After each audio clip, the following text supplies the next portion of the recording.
So congratulations to England. They're going to be playing Spain in the Euro final, and that was a very good victory over the Netherlands. And two of our Arsenal players were very important in that match.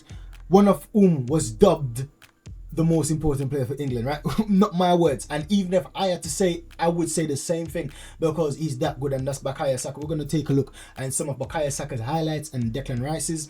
But before we get into the highlights, I'm gonna try to do something different. Whereas I'm gonna be speaking a bit about the news surrounding Arsenal, as well as that the video at the end. So let me know if you like this format, or I should keep it the same. Whereas I have a separate video for highlights and a separate video just for covering the news. Let me know what you think. But I'm just trying this out today to see how things goes, because if I can make it more condensed, perhaps there's more value for everyone in each video. But if that's not something you like, just leave it in the comment, and then I'll know how to go from there on. So the first thing I want to talk about today is, man, listen, I've seen something that has inspired me, but that was part of my mentality anyways. That was part of my ambition as an Arsenal fan. But there was a bit of an indoctrination I see going on in a video going around, circling around online. And it's a good one. Now, some people might say it's not an indoctrination. That's a negative word. Find another word to use, because this is positive. But I've heard people say indoctrination, so I have to use the word that some people are using. But it's an awesome moment. And let's just watch the video, because this is something that I personally wanted to do, being an Arsenal fan. And this has just inspired me even more to just go at it. And I know it will inspire a lot of you guys out there that's truly passionate about the Arsenal. Let's watch this video, man. If this don't make you feel a certain way as an Arsenal fan, listen, you should check your loyalty, mate. Check your loyalty to this great and prestige club. Let's take a look at that video.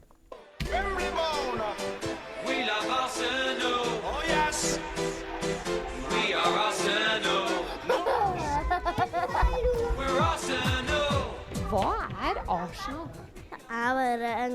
Det dette. Men det et lag som heter Arsenal, og det dette laget. Ja. Hvor kommer de fra? Norge. Russrøkka barnehage en kulturbarnehage, så de siste årene så har vi jobbet med Johan Møro i prosjekt og Bob Dylan, og i år skal vi jobbe med Arsenal. Det Arsenal fordi eierne i huga Arsenal-fans. Hvem det du har på ryggen din? En som heter Gravinho. Det står Gravinho. Og der står det da fra Malen. Men hvem din favorittspiller på Arsenal? Diaby. På Chili-Chiblen. Det faktisk lillebroren min. Bakari Sanja, det en av de beste. Så lillebroren din spiller på Arsenal? Ja. Hva synes mamma og pappa om at dere heier på Arsenal da? Vet du hva? Pappaen min han synes at det det møkka lag. Pappaen min elsker Lyn Arsenal og Vålinga. Nei, ikke Vålinga, jeg mener United. Robin van Persie, hva synes dere om at han gikk til Manchester United? Han var skikkelig flink. Han skårte alle målene. Bra, for vi vil ikke ha han her. Han skulle bare hjelpe litt Arsenal. Hvem dette? Obama. Sjefen av Arsenal. Det helt riktig.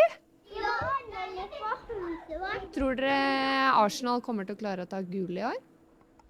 Ja. Ja.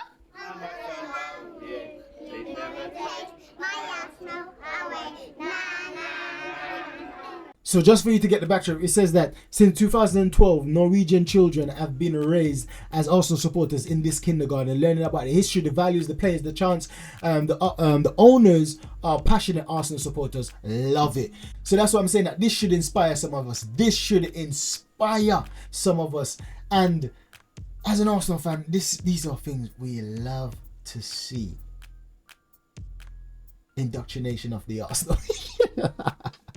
Come on, you Gunners, up the Gunners, up the Gunners, up the Gunners. I don't know about you guys, but that was a sweet, special moment. That was so nice. That was so wholesome. Man, I really enjoyed that. I really enjoyed that. Now, it seems like we have a big chance of signing Nico Williams. This is what he had to say. Everything about us have been Atletico Bilbao since childhood, but we enjoyed watching Arsenal play in the Premier League because they play some good football. It wouldn't be a surprise if I'm in a red and kit playing for Arsenal, but I think that's supposed to be red and white, and then he lost, right? So that's what's been coming out in the media, that Nico Williams has said this in an interview. Now, based off of the following day, which is today, I've seen this going about yesterday or the day before, and then as of today, we hear the president from Bilbao saying that, listen, he would like us to respect, and the media, everyone that's mentioning Nico Williams' name, to respect the club, Atletico Bilbao, respect the club, respect the player, and that they are unlimited. Or did he say? Either he said unlimited or they have no limit. Let me pull it up for you. So this is what the president said. We have a top project with no limits. That's the key phrase that he said. No limits, right? Unlimited. Come on now, behave yourself, man. I don't know who you think you don't even the top 3 club in your country, mate. We talking about no limits. And he goes on further to say, and can keep top players like Nico Williams. False. Any top player. Let me get back to that in a minute. Too many questions about his future as the federation has protected him. We ask for respect. So I understand that sentiment totally, but however, he's a football player, and a team like Arsenal, a world-class team, one of the best in the world, wants a player. The fans are going to talk about him. The media is going to talk about him. So, and the fact that he has a release clause as well, so he can go whenever he wants. We can just trigger, just like what we done with Partey, we could just trigger that release clause, and the president has no say. I think it's just a way of him trying to quiet things down. He's trying to play things down, right? Because the links are getting like out of hand for his liking. So I think he just want to dampen things down till after the Euro, then they can do what they're doing. But I believe the president knows that he's going. He's not silly. I don't see a way where Nico Williams being so good in the Euro and no one goes in for him. Even if it's not Arsenal, even if it's not Barcelona, anyone that leaves him at Atletico Bilbao, that's shocking. That would be shocking. And if we left him and didn't get a winger, I would be so angry at Arteta and Edu. If we left him and got a good winger that proves himself in the season, I'll be fine. However, if we don't get this guy, I think the release cost was something about 50 mil or just over 50 mil. That's dirt cheap for a quality young player like him. With speak Spanish just like the manager. There's so much connection to this player. There's so much reasons why. Just like, I think he plays a bit like Saka, where Saka drags the ball. He drags the ball on the other side. The difference with Saka and Martinelli run with the ball. These two drags it, right? And similar like Yamal as well. These kind of player drags the ball. Foden drags the ball, but Martinelli is down the line, and sometimes he doesn't. When they're doubling up on him, he doesn't know what to do because he can't run. So it's like he's just passing. He's not being himself.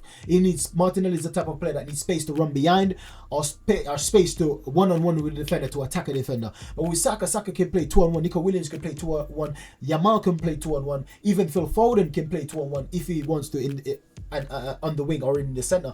He could play 2-on-1.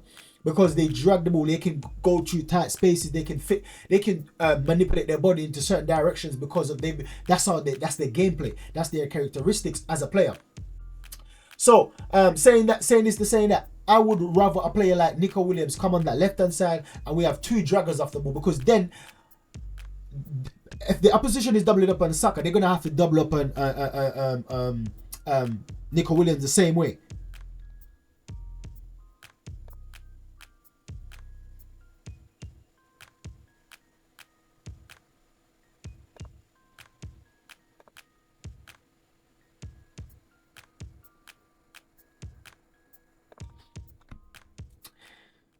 They're going to have to double up on Nico Williams the same way. And Nico Williams will be able to fit out, will be able to wiggle out certain tight spaces, especially doing some 1-2 with Calaflori or Duran Timber, whoever playing that wing, doing some 1-2, getting the overlap, getting the underlap. Or if they're inverting it, however, there could be some 1-2 going on there. But with Martinelli, I just can't see it. If he doesn't have space behind, it's like he's useless. He doesn't know what to do, and that's not his fault. It's just that's the time of player he is. And yes, sometimes it's down to Mikel Arteta to utilise to find that. However, if a team sticks to their game plan and defend well at sitting back, there's not going to be any space for Martinelli in behind. Now, however, on the other hand, if Nico Williams is adamant that he wants to stay at Bilbao, then listen, we don't want him. Because we want players with ambition. We don't want a player that want to stick to their old club just because there's a sentimental reason. They'd rather play for it. They become an icon there. That's where they're home. Listen, this is professional football. I know he's young, but this is the time you see the ambition in players. If this was Cristiano Ronaldo, and I say Ronaldo because I believe he's one of the most ambitious footballers. If this was Ronaldo, listen, mate, goodbye. Who are you? Who's Atletico Bilbao? Mate, see you later. Bye. This would be Ronaldo. And now these kind of players, the Lamals, the Nico Williams, the Bukayo Saka, these are the next generation frontier of winners. And if they have no ambition like the previous generation, this new generation is gonna be sloppy. It's gonna be horrible, right? Horrible. Now we've got Mbappe is in that like middle category. Mbappe is there. You've got like Vinicius Junior in that middle category. They're all in the same category, but that's me dividing them. So yeah, hopefully we can get Nico. Nico, we will welcome you at the Arsenal, mate. Hopefully this is him being honest with his feelings, saying that he might come to the Gunners. Let's move on to the next one. So now we're gonna watch the Star Boy. The Star Boy was the star of the show as always for England. So today I was impressed with him, especially because of he was playing against Ake. Big foul on Saka. Gakpo can't deal with him. See him again once again with Ake. Tried to get on his left peg, but it was a weak shot. A good finish, but I personally didn't think that was a penalty, but England got the penalty. Once again, Saka on the ball, looking for the man. Brilliant crossfield pass to Trippier. Trippier shouldn't be playing for me. I didn't like Trippier in the team. I think Luke Shaw should have started. Brilliant play. Once again, driving and just passing into midfield. This is something that Iman Odegaard do regular. This was poor. However, Trippier done well in collecting it. Just driving in midfield, just doing things that he does at Arsenal. Looking for the shot, can't get a shot, so he just lay it off. Turning Ake, looking for a cross. Now, this is poor. And absolutely no one in the box. So, what's the point? Unlucky. If it wasn't for Watkins, man of the match. So, straight away, we're on to Declan Rice. Deckers, big decks. Now, we see Declan Rice didn't have his best match for England, and he's not going to have his best match for England, I believe, for a long while now, because Maino is playing the position. I believe that he's the reason why the goal got scored in the first place. However, he still is a technically very good player. He's still got a pace, he's still got power, he's still got strength, he's still got everything that made him a top player in the first place. So it's just for Southgate to utilize him, or for him to grow to a level of maturity that even if you're working for a rubbish manager, you still know how to perform to your best. When he plays for Arsenal, he's got Arteta. When he played for West Ham, he had David Moyes to coach him through things because he was the best player for West Ham. So things came better. Now it comes down to situations like this now, playing in a position, even though he's used to that position. As of late, he hasn't been playing in that position, and it looks like it's not been easy for him to just adapt between the two. But that will only come with experience playing for both England and Arsenal in two different systems, understanding them, understanding how he could link them both, and even transform him to be an even greater player than what he is right now. So, well, he's just driving into and just locking them. Brilliant link-up play, brilliant finish by Watkins. You see him there, delicate touch, brilliant, and this was a brilliant pass as well. Well, it was unlucky because Palmer is a bit slow, I should say. But good match, could have done a lot better, but still a very good, decent performance. So well done, Dex and Saka. Good match. Minimum I would say 6 out of 10. I will give Declan Rice. Saka 9 out of 10. Both of them play well. So that's the video, guys. Make sure you like, subscribe, and share. Let me know your thoughts in the comment box below. Catch you on the next one. Goodbye.